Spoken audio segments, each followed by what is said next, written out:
Assalamualaikum warahmatullahi wabarakatuh. Selamat datang kembali di video pembelajaran Pekan 6 pada mata kuliah Analisa dan Perancangan Sistem dengan bobot 2 SKS yang memiliki kode mata kuliah 22 TIF 0232. Dalam Pekan 6 terdapat sub CPMK atau kemampuan akhir yang diharapkan, yaitu mahasiswa mampu menganalisa dan merancang flowchart pada setiap studi kasus yang diberikan. Detil mata kuliah yang akan dipelajari oleh mahasiswa adalah sebagai berikut. Pertama, mahasiswa mampu memahami sistem flowchart serta simbol-simbol dalam flowchart. Yang kedua, dapat membedakan jenis-jenis flowchart. Terakhir, mahasiswa mampu merancang flowchart dengan menggunakan alat bantu. Model pembelajaran pada pekan ini adalah menggunakan pendekatan Teacher-Centered Approach dan Student-Centered Approach. Sedangkan metode yang digunakan adalah ceramah, diskusi, serta project-based learning. Model pembelajaran pada pekan ini, mahasiswa akan mendapatkan pengalaman belajar sebagai berikut. Yang pertama, pemahaman konsep dasar melalui pengetahuan langsung dari dosen. Selanjutnya, keterlibatan aktif mahasiswa melalui tanya jawab. Kemudian, penerapan teori ke praktik, yaitu membuat flowchart dengan alat bantu. Dan yang terakhir, keterlibatan aktif mahasiswa dalam menjawab pertanyaan dan menganalisa studi kasus serta penyelesaian proyek yang diberikan.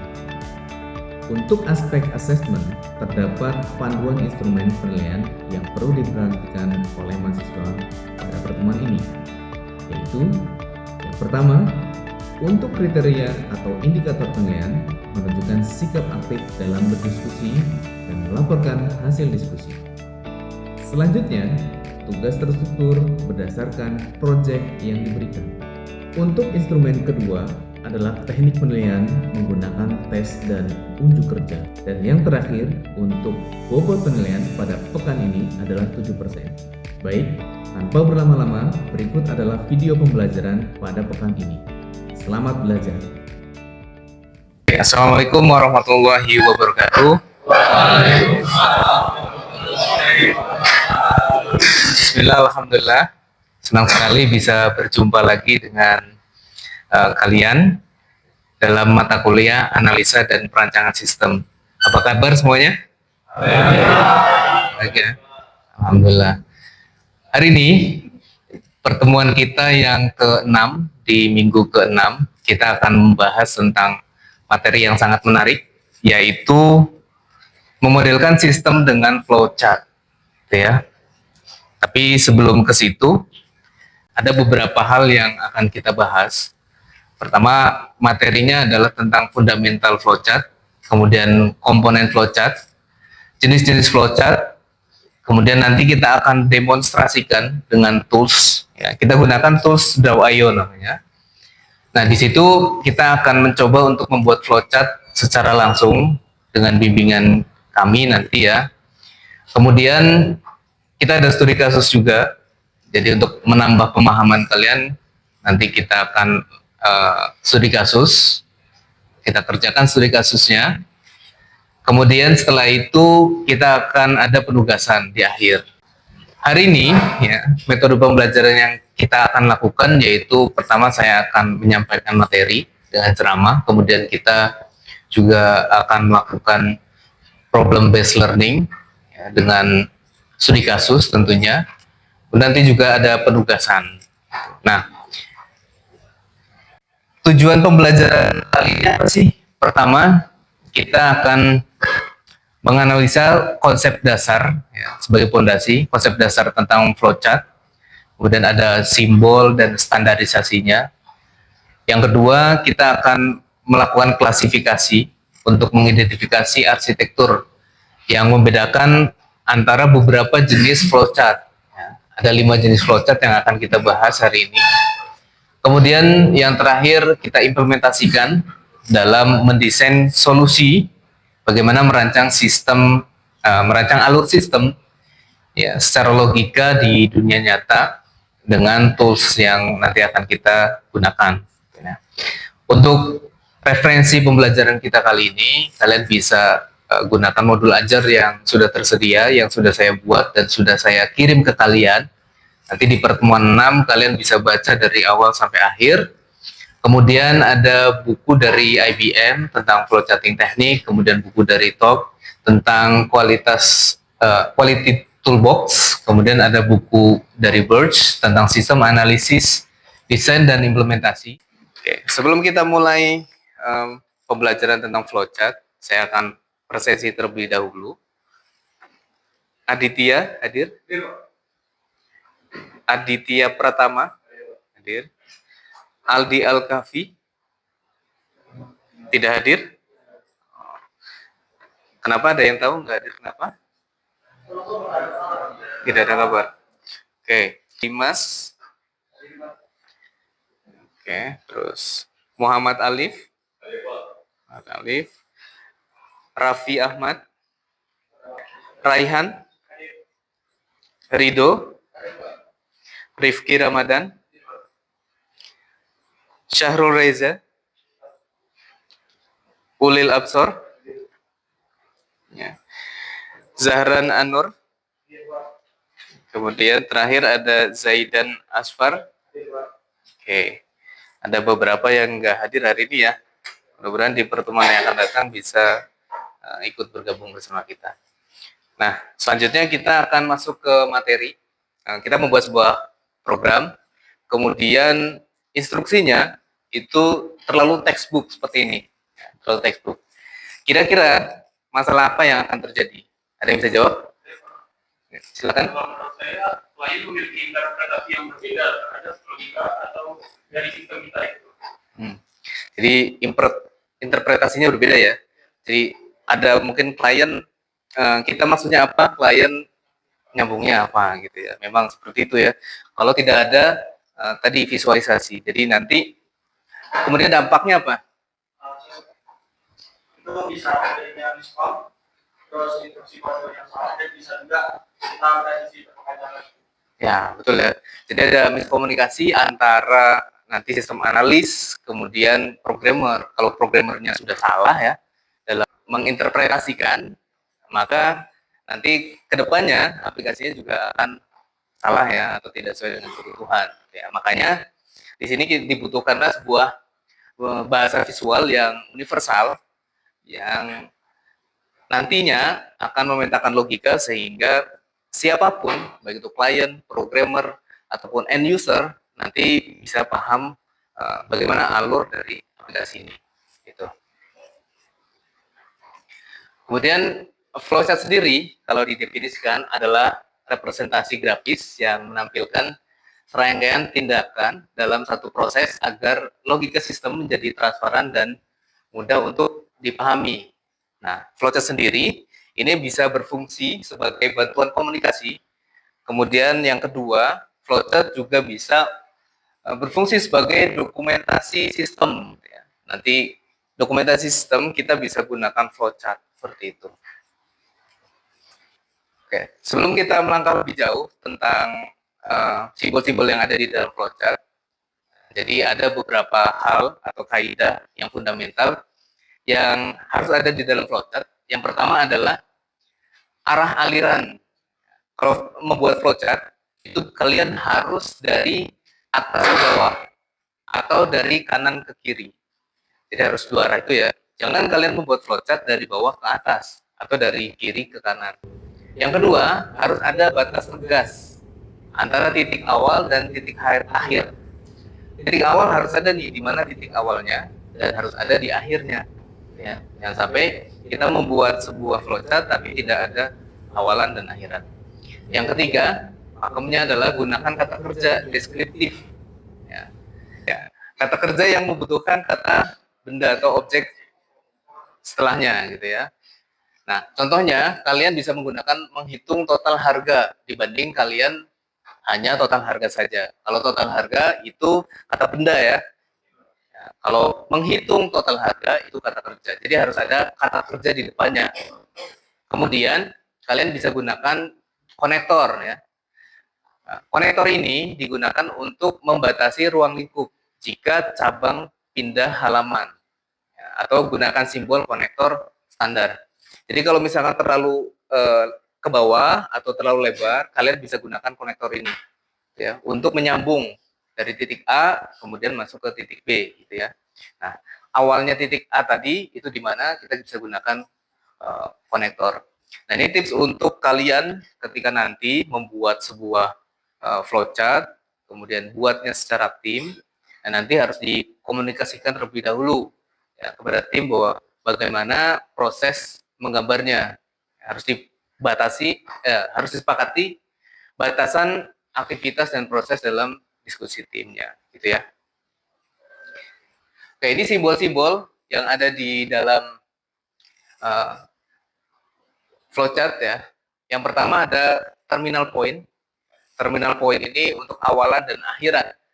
Nah, titik awal dan akhir ini nanti bisa digambarkan dengan simbol seperti di atas ya. Kemudian kalian bisa tambahkan start atau mulai, kemudian end atau selesai. Ya. Kemudian proses ya. Yang kedua ada simbol proses, itu simbolnya seperti itu ya. Nah, ini merepresentasikan operasi komputasi ya, apa yang dilakukan. Ada beberapa simbol lagi. Yang pertama simbol input dan output, itu bentuknya jejer-jejer. Kita akan bahas 5 jenis flowchart. Ya, yang pertama adalah flowchart system. Ya, flowchart system. Yang kedua flowchart dokumen. Yang ketiga flowchart semantik. Kemudian yang keempat flowchart program. Yang kelima ada flowchart proses. Kita bahas satu dulu nih ya. Flowchart system. Nah, flowchart ini yang akan sering kita gunakan. Nah, flowchart system adalah diagram yang memberikan gambaran grafis mengenai alur kerja keseluruhan dari suatu sistem atau pekerjaan yang sedang dilakukan. Ya. Dan diagram ini berfungsi untuk menunjukkan bagaimana data mengalir melalui sistem serta menjelaskan proses perubahan data tersebut sehingga nantinya rangkaian tindakan dalam suatu sistem menjadi lebih mudah dipahami. Nah, nanti kita akan gunakan flowchart system ini dalam mendefinisikan setiap sistem yang akan kita buat. Yang kedua, ada namanya flowchart dokumen atau biasa disebut sebagai paperwork. Kemudian ada flowchart program. Nah, flowchart ini fungsinya adalah sebagai paduan bagi programmer untuk menulis instruksi baris kode ya atau kode program. Nah, ini yang pernah kalian pelajari di algoritma dan pemrograman. Karakteristik dari flowchart ini sangat terperinci secara mikro dari satu kotak komputasi dan mengandung rumus matematika biasanya secara detail, gitu ya. Dan juga ada variabel inisiasi dan seterusnya. Karena memang ditujukan untuk programmer ya, jadi harus sedetail mungkin. Nah, selanjutnya kita akan mencoba membuat flowchart dengan menggunakan sebuah tools. Nah, tools ini dinamakan Draw.io. Nah, Draw.io ini adalah sebuah aplikasi, ya, aplikasi kanvas digital yang gratis dan berbasis web. Ada juga versi desktopnya. Nah, dengan Draw.io kita bisa merancang sebuah diagram seperti flowchart ya, tanpa batasan gitu karena memang gratis. Jadi kita nanti akan menggunakan ini. Yang penting pertama kalian siapkan laptop kalian. Ya, laptopnya harus nyala dulu. Kemudian kalian bisa akses browser. Setelah itu kalian bisa langsung akses ke Draw.io. Draw.io. Baik, setelah kalian buka tadi Draw.io, kalian akan diarahkan satu page ini. Nah, page ini adalah tampilan utama dari Draw.io-nya. Jadi kita bisa bekerja di sini. Nah, ada beberapa bagian dari Draw.io, ada 4 bagian. Pertama yang sebelah kiri ini, isinya adalah komponen-komponen dari Draw.io atau komponen dari diagram yang akan kita buat. Nah, komponen ini bisa kita tambahkan dan kita bisa kurangi sesuai dengan preferensi kita dengan cara plus di more shape ya. Kalau kita ingin menggunakan UML atau diagram lain, kita bisa sesuaikan. Nah, namun untuk flowchart ini kita cukup dengan checklist yang general karena memang sudah ada di sini semua. Kemudian yang di tengah ini adalah canvas di mana kita akan bekerja di area ini gitu ya. Nanti flowchartnya nanti akan kita buat di sini. Kemudian sebelah kanan ini untuk propertiesnya, untuk mengganti font, kemudian warna, kemudian jenis fontnya, ukuran dan lain sebagainya. Nanti kita bisa lakukan di panel sebelah kanan. Nah, panel atas ini berisi toolbox dan menu yang tentunya kita nanti bisa kita gunakan sesuai kebutuhan kita. Begitu. Nah, kita akan membuat sebuah flowchart. Flowchart ini flowchart sebuah konversi suhu ya. Mungkin kita sedang membuat sebuah aplikasi untuk konversi suhu, maka kita akan membuat flowchartnya. Tadi pertama kita akan menggunakan inisial ya. Inisial kita akan menggunakan komponen yang ini, namanya round rectangle. Ya, tinggal diklik atau drag and drop saja. Kemudian kita akan masukkan keterangannya. Nah, ini mulai ya. Nah, ini kita bisa besarkan atau zoom in zoom out seperti ini. Jadi lebih terlihat. Atau kita bisa juga mengganti ukuran fontnya di sini 12 agar lebih besar 14 dan seterusnya. Kemudian nanti setelah mulai kita akan buat satu komponen. Ini komponen input ya, komponen input. Kita menginput atau memasukkan suhu dalam Celsius. Nanti diperhatikan dulu ya, nanti kita bisa setelah selesai kalian boleh coba. Nama ini untuk menghubungkan dengan apa Pak? Nah, tentu untuk menghubungkan kita gunakan konektor. Nah, shortcutnya kalian tinggal klik di sini, kemudian hover. Ini ada tanda panah ke bawah ya. Kalian tinggal tarik kemana kalian akan mengarahkan gitu ya. Kalau ke bawah berarti tinggal dilepas. Nah, kemudian input, kemudian proses ya. Kita akan melakukan proses.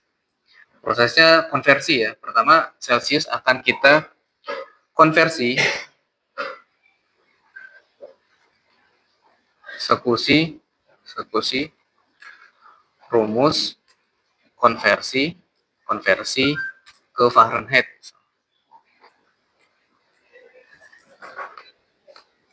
Ini eksekusi rumus ke Fahrenheit.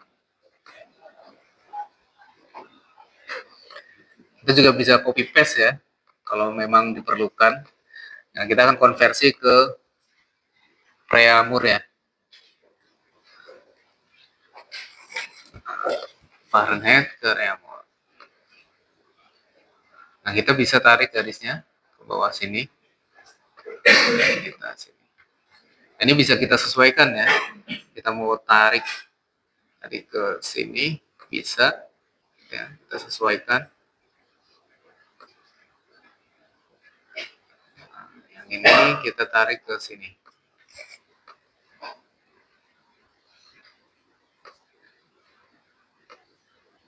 Seperti ini. Kemudian nanti ada output ya. Kalau output kita gunakan yang mana? Komponen yang mana kira-kira? Yang jejer genjang seperti ini atau yang ini? Yang ini. Ini input dan output ya. Kita bisa gunakan yang ini. Outputnya nanti tampilkan suhu Fahrenheit. Nah, ini kita bisa sesuaikan. Atau kita bisa naikkan sini.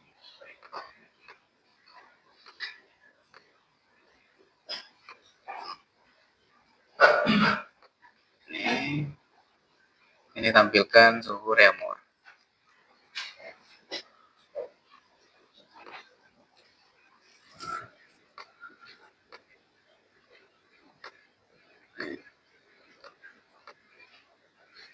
Terus kita selesai ya.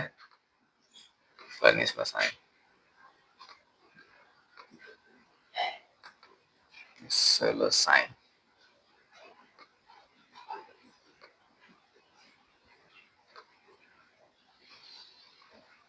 Nah, tinggal kita tarik deh. Dari sini ke sini. Nah, ini ada tips ya. Jika kalian ingin alignment ya, ingin membuat ini center gitu, tidak usah repot-repot karena sudah ada toolsnya, ada di arrange, kemudian align, kalian bisa pilih yang center. Gitu ya. Oh nggak center ini.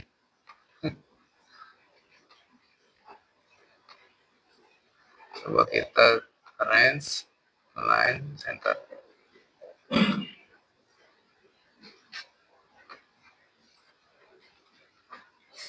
Atau ini ya, kita coba yang ini.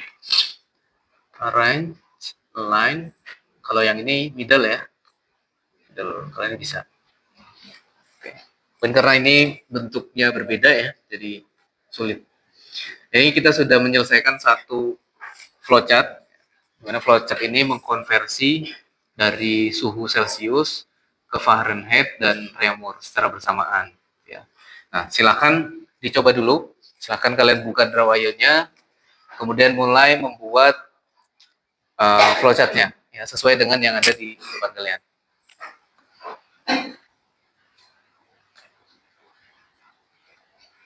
Apa namanya, teks dulu. Ya nggak apa-apa, bikin dulu, itu dulu semua ya. Ya nggak apa-apa sih, aman aja. Udah beres nih. Input suhu. Nah ini input bisa diganti tuh, jadi memasukkan gitu, biar ada bahasa Indonesia semua. Gitu ya, bahasa Indonesia yang baik. Coba diganti.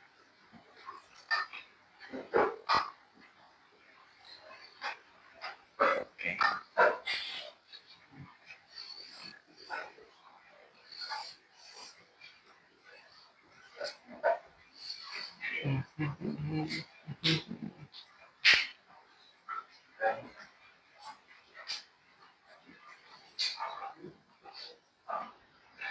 Bikin apanya tuh?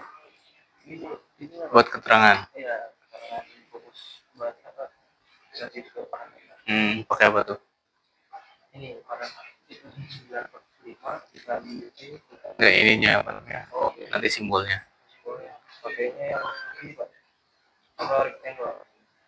Nah, kalau rectangle proses lagi dong. Berarti itu ada di sini.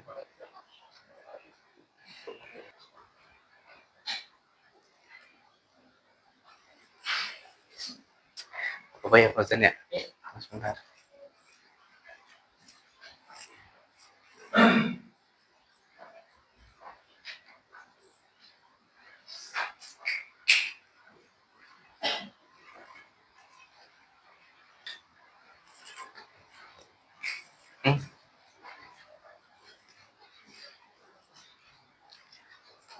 Silakan, ada yang mau ditanyakan?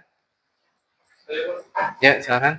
Jadi bertanya tentang flow-nya itu Pak, yang dari keterangan itu Pak, bagaimana saja melakukan Oke, yang keluaran dari keterangan lulus ya, masuk. Nah itu masuknya ke tanda panah malah ya, bukan ke outputnya ya. Nah seharusnya itu masuk ke komponennya, ke outputnya ya. Nah outputnya di sini ada dua jalur ya. Pertama dari keterangan tidak lulus, kemudian masuk dari keterangan lulus juga gitu ya. Nah dua jalur ini itu sebenarnya kalau misalkan kita flowchart, ini kita bisa langsung masuk input. Tapi kalau kita mau menggunakan yang apa kemarin kita belajar, activity diagram ya, activity diagram itu kalian bisa gunakan fork atau join seperti itu. Ya, jadi ini harusnya masuk ke output gitu. Silakan, ada yang mau bertanya lagi? Ya, silakan Dimas. Itu kan kalau ini tuh tidak. Ya. Kalau itu gimana?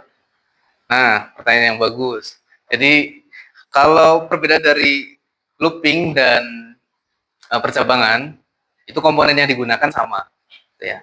Tapi perbedaannya ketika looping nanti kembalinya itu ke atas sebelum percabangan itu terjadi, gitu ya. Itu looping. Yang kedua, looping memiliki stopper biasanya. Nah, stopper ini biasanya nilai tertentu. Misalkan lebih dari 3 kali maka berhenti. Ya.